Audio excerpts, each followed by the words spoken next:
Hai, sahabat YT Moba. Apa kabar kalian semua? Semoga kalian semua dalam keadaan sehat. Amin. Sebelum melanjutkan ke ceritanya, jangan lupa tinggalkan like, komen, dan subscribe. Karena dengan like dan komentar kalian, yang semakin membuat admin semangat mengupload lanjutan ceritanya.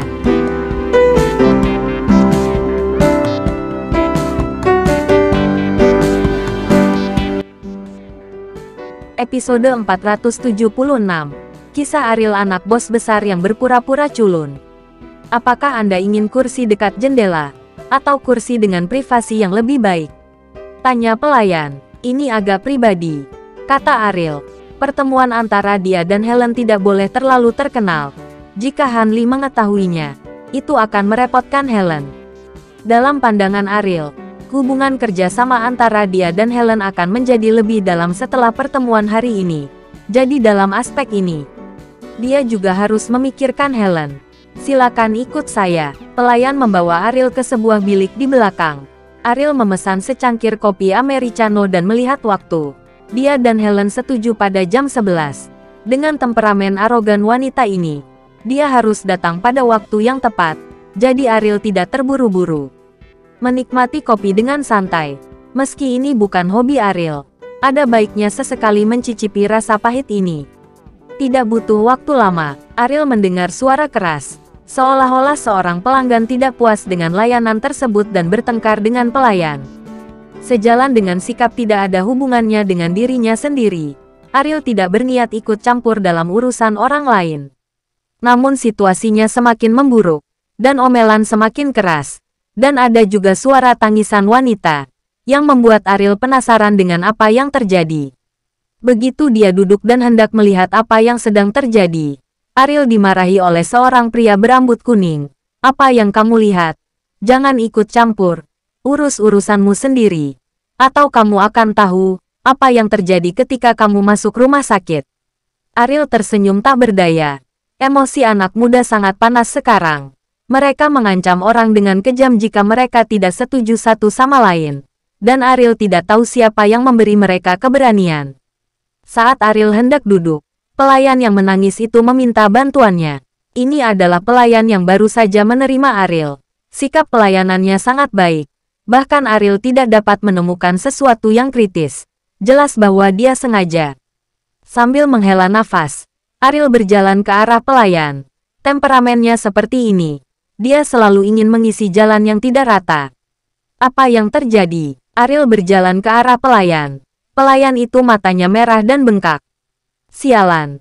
Apa kamu tidak mendengar apa yang baru saja aku katakan? Jangan ikut campur dalam urusanku sendiri. Melihat Ariel ikut campur, pemuda berambut kuning itu bangkit dengan marah dan berjalan menuju Ariel. Ariel bahkan tidak memandangnya, terus bertanya, katakan. Saya mungkin bisa membantumu. Aku menumpahkan kopi dan mengena dia, kata pelayan lemah. Ketika pria berambut kuning itu mendengar ini, dia menjadi lebih sombong, menunjuk ke pakaiannya dan berkata, jika kamu tidak sengaja memercikkan ini padaku, apakah kamu kira aku bodoh? Itu kamu sengaja menjebakku. Dia meneteskan air mata. Ariel mencibir, seperti apa anak muda saat ini? Untuk benar-benar melakukan hal yang tidak tahu malu. Hampir sama baiknya dengan Melissa. Tepat ketika Ariel berunding dengan pemuda itu sudah mencengkeram kerah baju Ariel dengan wajah galak. Kakak, jika kamu tidak mendengarkan bujukan, akhirnya akan sengsara. Jika kamu ingin ikut campur dalam urusanmu sendiri, kamu harus mempertimbangkan kemampuanmu sendiri. Jangan terlibat dalam segala hal.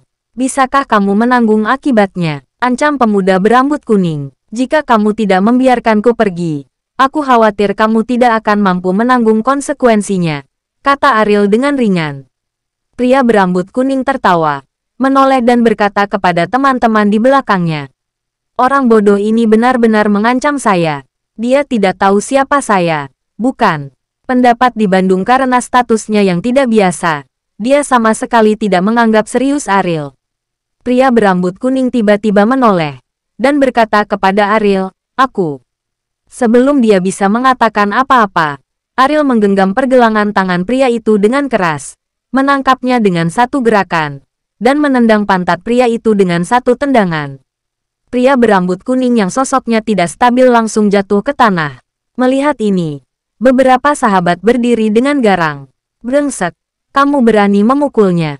Kakak, kamu mencari mati. Biarkan rumahmu menyiapkan peti mati. Ayo, biarkan orang bodoh ini melihat betapa baiknya kita. Para pelayan di sini semua ketakutan. Bahkan pelayan di sebelah Ariel mundur selangkah dengan ketakutan. Namun, aura mereka benar-benar berbanding terbalik dengan keterampilan mereka. Dan masing-masing dari mereka berteriak lebih keras dari siapapun. Tetapi dalam hal keterampilan tinju, mereka semua bukan apa-apa. Ketika beberapa orang dipukuli oleh Ariel dan tergeletak di tanah, bahkan para pemberani tidak kembali, dan mereka bahkan tidak tahu apa yang terjadi. Dengan begitu banyak orang, bagaimana dia bisa dipukuli sampai jatuh sendirian? Para pelayan memandang Ariel dengan heran, mengira dia akan dipukuli. Tetapi mereka tidak menyangka begitu banyak orang menjadi lawannya. Garang, ini sangat ganas. Apakah ini yang kamu kuasai? Aku melihatnya.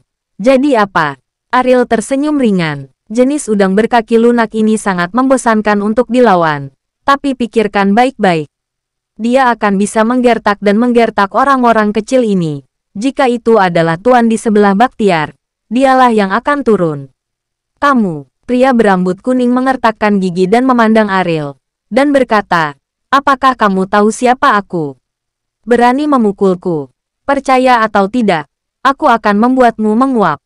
Apa punya nyali? Ariel melangkah maju dan mengangkat rambut kuningnya ke udara.